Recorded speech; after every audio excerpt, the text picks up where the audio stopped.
Nah, harapan saya adalah generasi muda di kemudian hari akan mengenal batik Kudus lebih dalam lagi. Tentunya tidak hanya mengenal motifnya, tetapi mereka sebagai pelaku atau pelaku kreatif mampu menciptakan motif, juga mampu membuat atau menghasilkan batik-batik Kudus.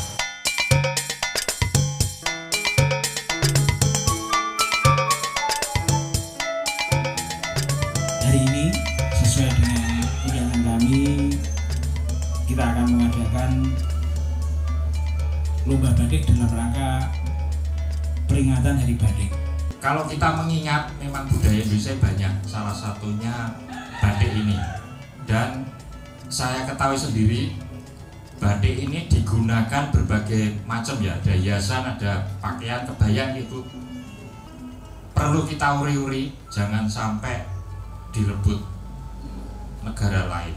Yang kami lihat nanti kerapian cantik itu tembus, yang pertama, yang kedua keindahan, kemudian yang ketiga pesan moral atau filosofi yang tertuang di dalamnya, seperti itu.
Assalamualaikum warahmatullahi wabarakatuh.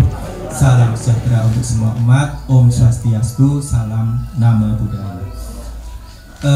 Yang terhormat Ibu Tere dan Bapak Ibu penyelenggara untuk event lomba batik ini, ya Bu Tere. Jadi kalau sedikit cerita tentang batik Kudus itu sebenarnya kita nggak bisa cerita sedikit, Bu Tere. Ceritanya apa aja? Jadi disingkat saja ya. Jadi sekilas tentang batik Kudus. Jadi batik Kudus itu diperkirakan ada sejak abad 16, di mana abad 16 itu adalah abad dimulainya awal dibentuknya atau awal berdirinya kota Kudus, di mana pada saat awal berdirinya Kudus itu sudah ditentukan berbagai macam corak, diantaranya adalah corak bangunan, juga corak untuk sandang. Yang dimaksud corak untuk sandang ini adalah batik, di mana batik Kudus itu sudah diciptakan macam-macam pakemnya atau aliran yang terkandung di dalam yang membentuk suatu corak yang terdapat dari batik Kudus. Di dalam perkembangannya kemudian batik Kudus dipengaruhi oleh berbagai macam batik Kudus yang cirinya sangat halus dan bagus. Ini terkenal dengan batik Kudus peranakan, ini peranakan dari Tionghoa, juga peranakan Indo ya, ini pengaruh dari budaya Belanda yang mengaruhi adanya nuansa-nuansa dari keindahan batik-batik Kudus, nuansa peranakan. Sedangkan batik Kudus yang berkembang yang dahulu awal-awal mulanya itu adalah batik Kudus yang cirinya adalah babar soga lemah teles yang tadi sudah disinggung Ibu Leona. Nah, kemudian berkembang sampai masa era kebangkitan, yakni kira-kira tahun 2005, di mana Dispenda mulai menggiatkan kembali batik kudus yang sudah terancam punah. Dan kemudian timbullah motif-motif baru, diantaranya adalah motif kretek yang menceritakan tentang keberadaan kota Kretek, di mana motif-motif itu biasanya ditengarai, ditandai dengan munculnya motif-motif tembakau, cengkeh, dan lain sebagainya, istilahnya yang mengarah tentang budaya perkretekan yang ada di kota Kudus. Juga munculnya batik-batik bermotif ikonik seperti motif Menara Kudus, motif jenang, motif gerbang kota Kudus, di mana motif-motif ini muncul ketika batik Kudus sudah berkembang kembali. Karena sekarang zamannya sudah mulai ke global, maka batik sudah ke arah batik Indonesia, di mana batik Indonesia ini sebenarnya adalah diparakarsai oleh Presiden Soekarno di tahun 1950. Beliau menunjuk Bapak Gotik Soan, Bapak Batik Indonesia, artinya batik yang sudah dinasionalkan, di mana batik tidak berpakem pada seperti batik-batik keraton yang mempunyai motif simbolik. Dan sedangkan batik ini digabungkan antara ornamen batik pesisiran dan batik keraton. Juga pewarnaannya tidak coklat atau soga lagi, tetapi warnanya adalah nuansa-nuansa pesisir, di mana batik ini diharapkan mempunyai corak idealisme nasional sebagai lambang kesatuan bangsa Indonesia. Kemudian berkembang, karena di Indonesia itu perkembangan batiknya itu memunculkan para maestro-maestro batik, diantaranya ialah Bapak Iwan Tirta. Di kemudian hari beliau muncul dengan karya-karyanya yang indah. Sementara batik Kudus di era-era perkembangan selanjutnya memunculkan para pengrajin, diantaranya ialah Ibu Leoni dengan batik tere, yang mampu mengembangkan batik Kudus. Ya, tampilannya juga luwes, di mana batik Kudus Ibu Tere ini ada ciri khusus, Bu Tere? Iya, khusus sukacita. Sukacitanya siapa yang memakai batiknya pasti gembira. Karena filosofi yang terkandung di dalam sebuah batik itu adalah sebuah doa dan harapan untuk kebaikan. Misalnya filosofinya Parijoto adalah lambang kebaikan, harapan dan doa agar semua itu misalnya seorang anak akan tumbuh dengan baik, bagus. Selain rupa yang cantik dan tampan, juga perilaku dan akhlak yang mulia. Itu adalah filosofi dari isen-isen Parijoto. Itu salah satu isen-isennya. Kalau kita membahas isen-isen itu kiranya sehari tak cukup. Nah, demikianlah sedikit kata sambut dari saya, juga kata kenal dari saya. Harapan saya di Hari Batik yang ke-13 ini, dengan diadakannya event lomba membatik ini, akan memunculkan para generasi muda yang mencintai batik, di mana generasi muda itu kemudian akan timbul niat dan minatnya untuk tetap melestarikan batik, khususnya batik Kudus, agar batik Kudus bisa dinikmati sepanjang masa. Kalau Bu Tere kan sudah kelas terbangnya sudah lama, ini untuk ibu-ibu supaya lebih bisa menekuni batik dan bisa terutama untuk berbisnisnya itu caranya yang paling mudah itu bagaimana? Itu saja yang saya tanyakan sama Ibu Tere, supaya bisa kita dari ibu-ibu yang pecinta batik bisa menjualkan secara langsung, bisa mengenalkan itu dengan cara apa. Ini karya saya. Kalau ibu sudah bisa mencintai karya ibu sendiri, mau jelek, mau enggak, mau bagus, pokoknya harus cinta dulu dengan karyanya. Nah, kalau kita sudah cinta, orang mau ngomong jelek, mau ngomong apa, jadi lakukan saja Bu. Itu dari pengalaman saya. Jadi saya tuh bikin batik awal itu juga pede, yang penting saya bikin, saya gambar, saya buat. Orang ngomong jelek nggak masalah, tapi pasti ada yang jatuh cinta dengan karya kita. Pak Fadli iso ya, aku juga iso. Nah, di Terban banyak ibu-ibu yang menganggur. Kalau bisa kita ajari, kita ajak bersama-sama mengembangkan batik situs Pati Ayam. Dengan fosil-fosil di Terban banyak sekali kita nanti gambarkan, dipadukan dengan daun-daun jati dan lain-lainnya.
Bapak Ibu dan juga saudara-saudara yang berkumpul di rumah kawat Balai Budaya ini, bersyukur kita sebagai bangsa Indonesia boleh mensyukuri atas batik yang kita rayakan, kita peringati pada hari ini. Sebagai tempat rumah perjumpaan anak bangsa, kita memang menggali, kami punya istilah dudah, duduk, dandani budoyo. Tempat ini mewakili teman-teman bersyukur Bapak Ibu dan juga saudara-saudara bisa hadir untuk mengisi hari batik ini dengan berkreativitas menemukan corak-corak batik ya. Terima kasih juga kawannya Pak Fadli untuk menyemangati teman-teman rawuh di tempat ini sehingga bisa mengisi hari batik ini kita kembangkan untuk boleh menjadi kekayaan bangsa Indonesia. Saya memang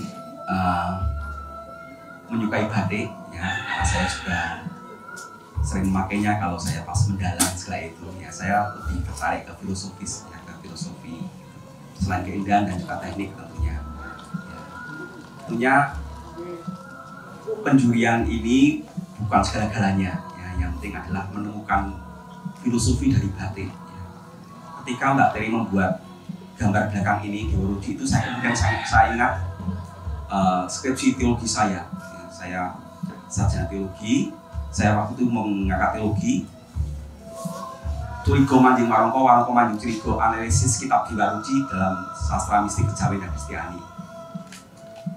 Yang saya angkat ini artinya ketika saya melihat batik, saya ingat aku pernah skripsi tentang ini, mistik kejawen dan Imam Kristiani waktu itu di Woruji ini, gambar ini. Artinya apa? Ketika sebuah batik ditampilkan ya, bagi saya tidak hanya sekedar gambar tapi ada makna di dalamnya. Oleh karena itu salah satu penjurian di sini adalah mengangkat ini mau berbicara tentang ini, kemudian bisa kita lihat dan semua bagus-bagus ya. Oleh karena itu salah satu kekayaan dari batik itu selain gambar yang indah, tapi gambar yang bertutur, gambar yang penuh makna, syarat makna. Satu lembar kita ingat wayang beber itu juga warisan budaya kita, itu juga sebuah cerita di dalamnya, tidak hanya kain yang terbentang, tapi juga ada kisah di dalamnya, filosofi di dalamnya. Gambar tidak bergerak, beda dengan wayang korong. Tapi dari gambar wayang beber itu orang bisa melihat selain warna dan indah penataan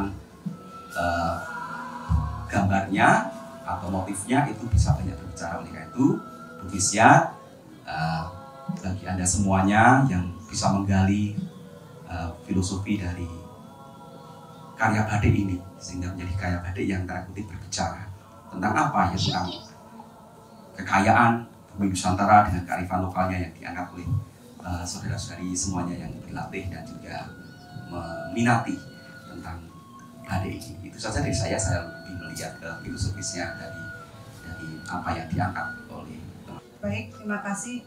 Salam canting batik Indonesia. Terima kasih teman-teman semua. Untuk karyanya saya melihat dari penilaian saya kan dari cantingannya, tekniknya, tembus apa tidak, warna bisa masuk atau tidak. Kalau dilihat sudah cukup bagus untuk pemula. Terima kasih semangatnya, itu aja. Ya. Sebelumnya saya ucapkan selamat untuk semuanya. Kami bertiga dari sempat juga diskusinya sangat ketat sekali. Jadi memang karya-karya ini sesuatu hal yang karya itu kan susah untuk dinilai sebetulnya, sehingga jadi susah satu sama lain punya pendapat sendiri-sendiri.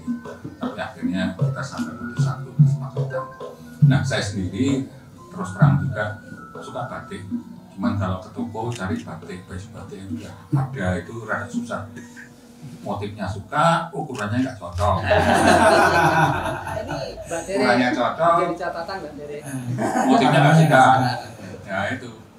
Jadi, cuman terlepas dari itu, saya sekedar penikmat batik saja, tidak terlalu canggih-canggih dalam ilmu batik seperti Putire atau filosofisnya dari dari Romo Ipeng di sini, tapi saya lebih menggunakan hati. Iki kita kok gerengnya dapat gitu ya. Nah, kalau udah ngomong gerengnya dapat itu ya rada susah gitu ya. Artinya ini secara keseluruhan ya, dari tekniknya, dari apanya. Dan kita orang dari tekniknya, keindahannya, makna filosofisnya dan sebagainya. Berarti kayak milih jodoh ya. Iya, kayak gitu ya. Biarkan. Jadi saya tadi memang sengaja biarkan hati saya yang memilih sendiri. Ya. Tadi kan ada yang Pak Dodi bilang katanya bukan batik yang memilih siapa ya Putire. Ya. Oh, Putire bilang bukan kita yang memilih batik, tapi batik yang memilih kita. Gitu kan. Nah, seperti itu sebetulnya yang saya coba terapkan pada waktu menilai. Tapi lepas dari itu, saya sungguh sangat mengapresiasi semua karya ini sangat bagus. Dalam bentuk yang paling sederhana maupun yang paling rumit sekalipun, itu ada keindahan masing-masing. Itu sementara dari saya itu aja dulu, monggo. Ya. Nah, harapan saya untuk para pemula ini setelah nanti dipilih menjadi seorang juara, ini jangan terlena, tapi terus berkarya. Gitu. Surat keputusan Dewan Juri. Berdasarkan hasil sidang Dewan Juri Lomba Membuat Batik dalam rangka Hari Batik Nasional tahun 2022 yang diselenggarakan Rumah Kalbat dan Balai Budaya Rejosari atau RKBPR pada hari Minggu 2 Oktober 2022 memutuskan hal-hal sebagai berikut. Dengan nilai 935 sebagai juara pertama,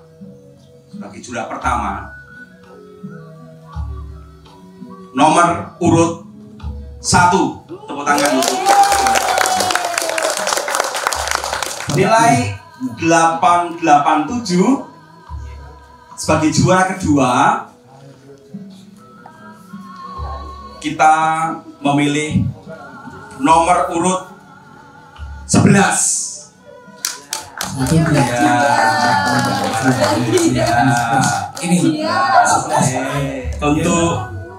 nilai 860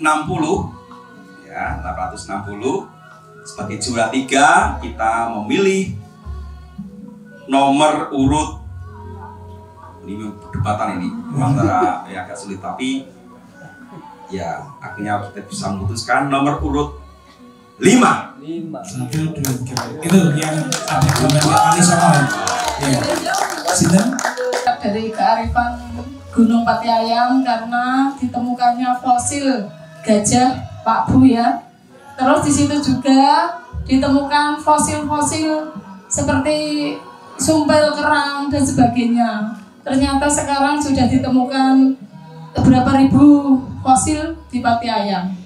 Seperti itu, maka harapan kami kalau bisa mengembangkan, kita punya identitas tersendiri dari situs Pati Ayam seperti itu. Terima kasih.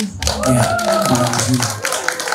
Selamat siang Ibu-Ibu, Bapak juga. Iya. Ini batik saya namanya batik Tirto Panguripan.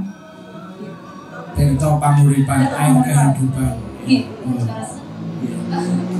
Itu di depan rumah saya itu ada belik. Belik itu sumber air ya? Iya, betul. Nah, di daerah saya itu ada namanya tradisi bacaan belik. Nah, jadi batik saya itu berawal dari kearifan lokal bacaan belik. Nah, saya buat batik itu. Terus kalau dijelaskan beliknya yang mana? Yang pojok itu aliran air gitu kan, enggak? Terus yang bacaan beliknya itu diisen yang nomor 2 dari bawah, yang ada apa? Iya, yang ada kecangga, terus ada payung-payungnya itu, gitu Pak. Iya, jadi tujuannya balik itu biar apa ya? Biar lestari itu apa belik itu, bacaan belik. Iya, sekian. Oke. Gimana? Semuanya? Oh gitu. Iya, nanti Bu di karya selanjutnya. Terima kasih. Iya. Nah, ini kita apresiasi khusus buat teman. Oh gitu. Iya. Terus? Hafid ngapal. Iya. Oke, selain bersikap, selain berdagang, tapi juga tidak lupa ngaji, berdoa untuk mendekatkan diri dengan Tuhan. Sebagai salah satu teladan untuk hidup beragama.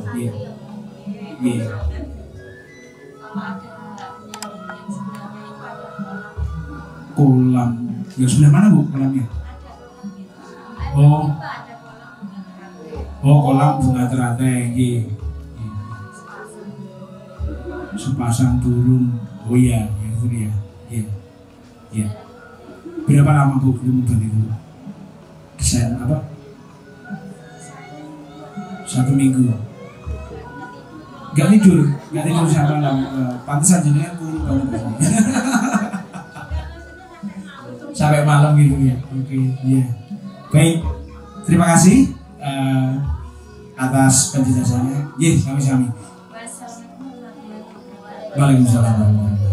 Dari Balai Budaya ada bingkisan untuk para juara, dengan catatan bahwa karya panjenengan untuk kami ya, ditinggal untuk kami akan kami pajang sebagai.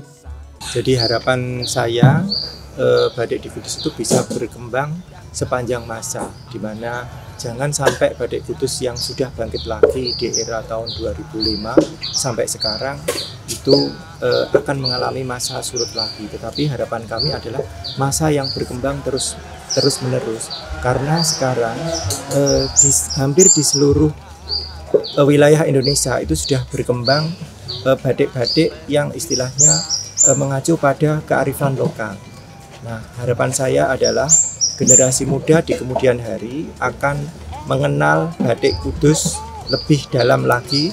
Tentunya tidak hanya mengenal motifnya, tetapi mereka sebagai pelaku atau pelaku kreatif mampu menciptakan motif, juga mampu membuat atau menghasilkan batik-batik Kudus.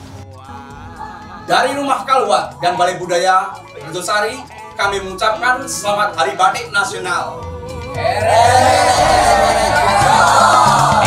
RKBPR, rumah kita semua, rumah perjumpaan anak bangsa.